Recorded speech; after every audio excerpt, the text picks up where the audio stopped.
Hello and welcome to the Forge for March of 2025. My name is Phil Hull. I'm the Divisional Director of Mission and Spiritual Development for the Indiana Division, and I help coordinate the Forge each month. We are in our third month of studying spiritual disciplines using the book Disciplines of a Godly Man by R. Kent Hughes. There are versions of the book in both English and Spanish available, and I encourage you to buy a copy to help expand the study of spiritual disciplines with your group. The neighborhood where I live is kind of strange. The subdivision was built in the 1990s, and all of the houses were built using only two basic designs. As you go down the street, 75% of the homes have the same design as my house, which is a boxy two-story house with a door off on the side of the house. Forget a front porch, there's really nothing at all in the front of my house other than a driveway and a garage. While I'm grateful for the house I live in, I think the way these houses are designed reflects the reality of how disconnected we are from our neighbors. Houses aren't built anymore with large front porches in walkable neighborhoods. The priority is to separate us from our neighbors and build up higher fences for our privacy. Today's homes reflect our modern values of individualism, isolation, and privatization. It's no longer common to know the families that live on the block where you live. I have lived in my house for 8 years, and I have a neighbor immediately next to me who has never once spoken to me or even acknowledged my existence, despite my many attempts to greet her. All of these factors reflect the growing lack of community and connection we have with people in our society today.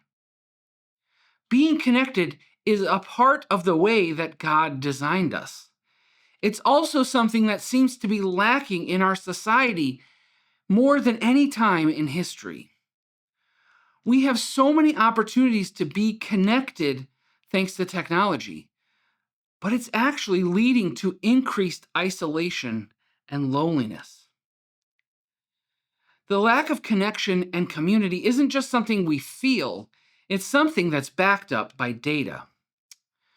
A 2021 study showed that men are lonelier than ever.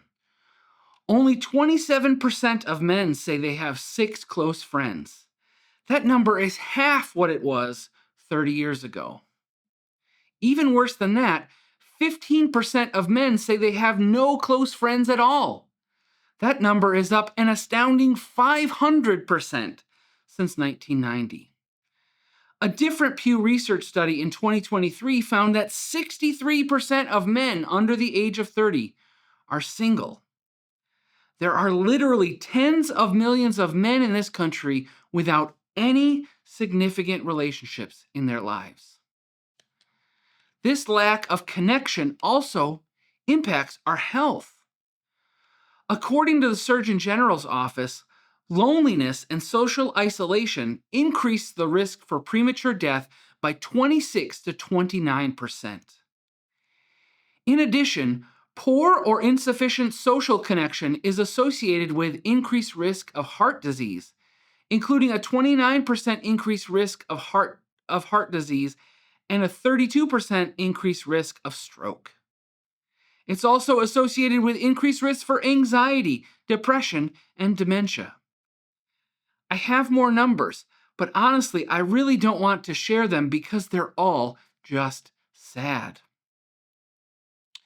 We are created for connection, but so many people in our society are isolated and disconnected from other people.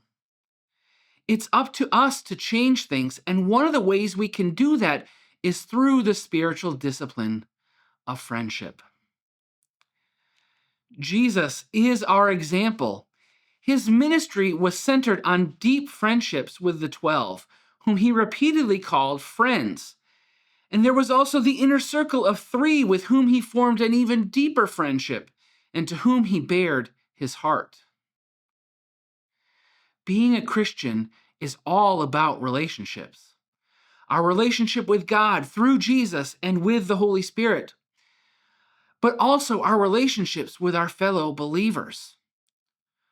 We see an amazing example of true spiritual friendship in the Old Testament between King Saul's son Jonathan and the man who would follow Saul as king, David.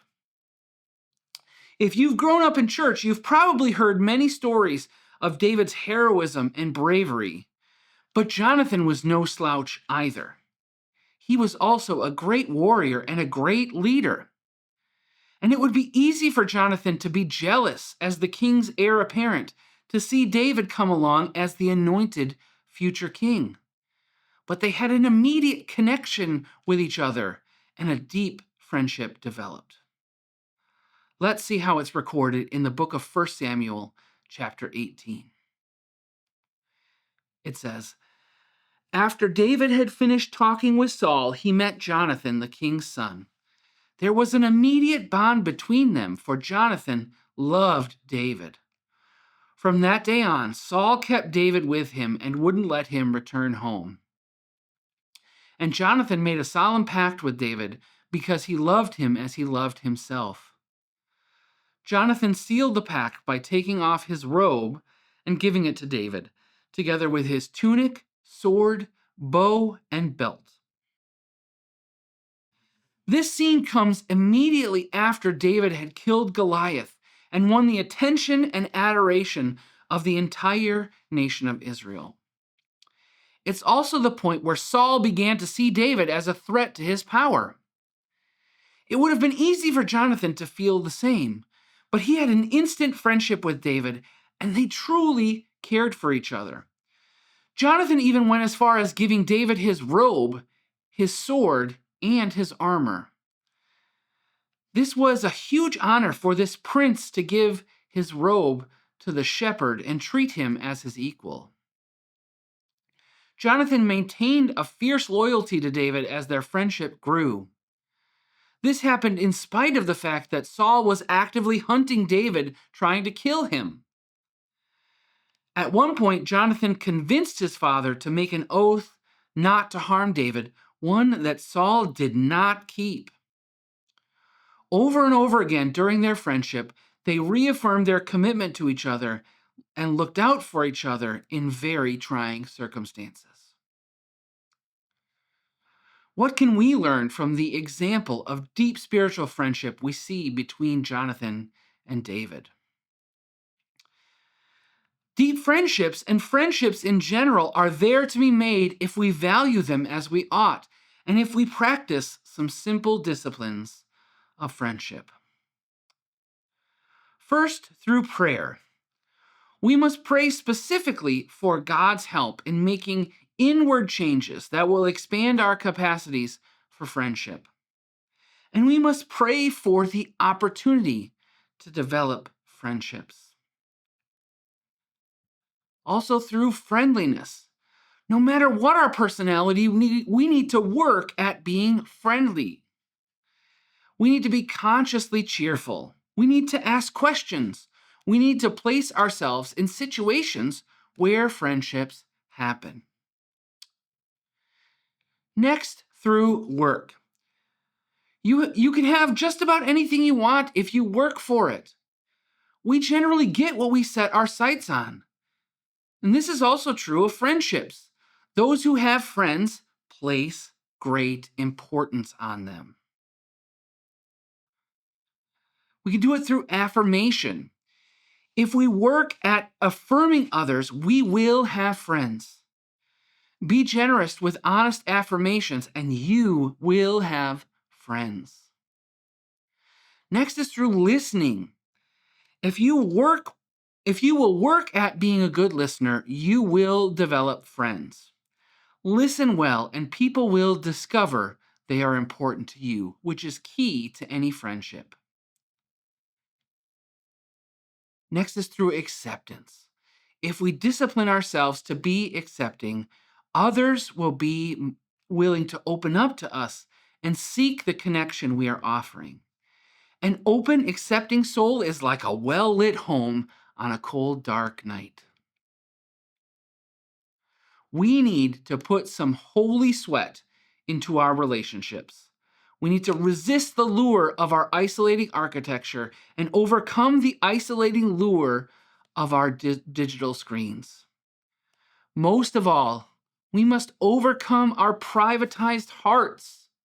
For our Christian faith is a relationship with God and His people. God's truth is most effectively learned and lived in relationships. Friendships hold the promise of grace.